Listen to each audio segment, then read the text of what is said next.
এটা খুবই দুঃখজনক এবং আমি আমি নিজেকে মানে আমি মধ্যে মধ্যে মর্মাহত হই। এই জন্যে এফডিসি গেট দিয়ে ঢুকলে মধ্যে মধ্যে দেখা যায় দারোয়ানরা বসে ঘুমাচ্ছে। কে যাচ্ছে, কে আসতেছে, মানুষই তো আসে না। তারা খবর রেখে কি করবে? এসে কি করবে? হলগুলা ভাড়া দেওয়া বিভিন্ন চ্যানেল প্যানেল, বিভিন্ন বিজ্ঞাপন এজেন্সিকে, বিভিন্ন ফ্লোর যেগুলো আছে। আর আপনি যারা শিল্পীরা আছে, অনেক শিল্পীদের তো কাজ নেই। তার হেঁটে আসে, হেঁটে যায়, বা অনেকে আছে যে রিক্সাতে আসে বা কষ্ট করে এসে কাউকে দেখছে না, পাচ্ছে না। এসে কি করবে? তাহলে আজকের এই এফডিসির এই অবস্থা হওয়ার পিছনে আমি মনে করি কর্তৃপক্ষর সুনজর দেওয়া উচিত। বাংলাদেশে যদি কোনো ভালো ক্যামেরা থাকে, ডাবিং থাকে, এডিট করার মতো জায়গা থাকে, এটা বিএফডিসিতে গভর্নমেন্ট দিয়ে রেখেছে কোটি কোটি টাকার ইনস্ট্রুমেন্ট, কিন্তু কাজে লাগাচ্ছে না। কেন লাগাচ্ছে না? Come to the point. এক নাম্বার, যারাই এখানে আসে ঊর্ধ্বতন কর্তৃপক্ষরা, তারা আসলে সিনেমা সংক্রান্ত বিষয় আমি জানি না কতটুক জানে, তারা উদ্বুদ্ধ করে না। আমি যদি এই জায়গায় আমি নিজে শুটিং করেছি, কাঞ্চন ভাই ছিল আর্টিস্ট, কাঞ্চন ভাই ছিল অ্যাকশন গোয়েন্দা, আমি হেলিকপ্টার দিয়ে শুটিং করেছি। এটা তখনকার ওই যে তথ্যমন্ত্রী নিজে উদ্বোধন করেছিল, আমার এটা বড় কাজ। তো আমি এফবিসিতে শুটিং করতে এসে দেখলাম কি, আমি 2টা ক্যামেরা নিলাম। 2টা ক্যামেরা 10 হাত দূরে বলে এটা আলাদা পেমেন্ট করতে হবে, বাগানের বাইরে একটু দূরে গেলে এটা আলাদা, এই জায়গার ভাড়া আলাদা।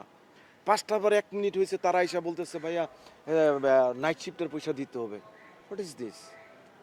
আপনার ক্যামেরা 2 জায়গায়, আমি যদি এফডিসিতে কাজ করি, ঠিক আছে আমাকে রেজিস্ট্রেশন দিয়ে দেন, এই জায়গাগুলো আপনি করবেন, কিন্তু 2 জায়গায় 2 ক্যামেরা নিলে তাদের মধ্যে সমস্যা।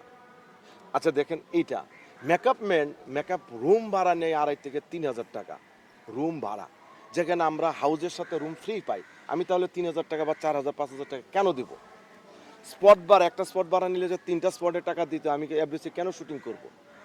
আমি এফডিসিতে যদি ফ্লোর ভাড়া নেই, বাইরের অর্ধেক আমি ফ্লোর ভাড়া পাচ্ছি, তাহলে এফডিসিতে কেন নিব? এই জায়গায় যদি ডাবিং এডিটিং করা হয়, অন্য জায়গায় অর্ধেকে করা যায়, তা আমি এফডিসিতে কেন করব? দিন শেষে কি হচ্ছে, মেকাররা দূরে চলে যাচ্ছে, বিএফডিসির নাম করা নির্মাতারা বাইরে শ্যুট করছে। এই জন্য আমি মনে করি কর্তৃপক্ষের সুনজর দেওয়া উচিত, একটা ভালো প্যাকেজ আনা উচিত, তাদের অফার দেওয়া উচিত, এবং বিভিন্ন নাম করা ডিরেক্টর, রাইটার, প্রডিউসারদের নিয়ে মিটিং করা উচিত। শিল্পীদের নিয়ে ডেকে, যারা নেতৃস্থানীয় আছে, তাদের বলা যে আসুন আমরা এফডিসিটাকে ব্যবহার করি। কেন এফডিসিতে আগে তো একটা কোনাতেও বাদ থাকতো না, সব জায়গায় শ্যুট হতো, আমি একটা ইনসার্ট দেওয়ার জায়গা পেতাম না। তা আজকে কেন নাই? শুধু সিনেমার দোষ দিলে হবে না, মানসিকতার পরিবর্তন লাগবে। এবং এফডিসিতে যারাই আসবেন, এফডিসিটাকে ভালোবাসতে হবে। যারা দায়িত্ব থাকবেন, যে পোস্টেই থাকেন, আমি সম্মানের সহিত বলছি, আপনারা আসবেন, এসিতে থাকবেন, মাস পরে টাকা নেবেন, 1-2 বছর পরে চলে যাবেন, তাতে সরকার একটা বড় প্রতিষ্ঠান ধ্বংস হয়ে যাবে। আসুন আমরা সম্মিলিতভাবে বসেন, 3 মাসে একটা মিটিং করেন, এবং বড় বড় গুণী নির্মাতাদের সুযোগ দেন, নতুন প্রডিউসারদের সুযোগ দেন। আপনার যদি 10টা প্রডিউসার আসে যে আমি এনে 50 কোটি টাকা ইনভেস্ট করব, তাদের ডেকে নিয়ে আসেন, করেন, আপনার লায়াবিলিটি আমরা দেবো, এই সুযোগ আছে। আগে করতো না, এত টাকা এখন দিবেন, পরবর্তীতে এত, রিলিজের আগে এত।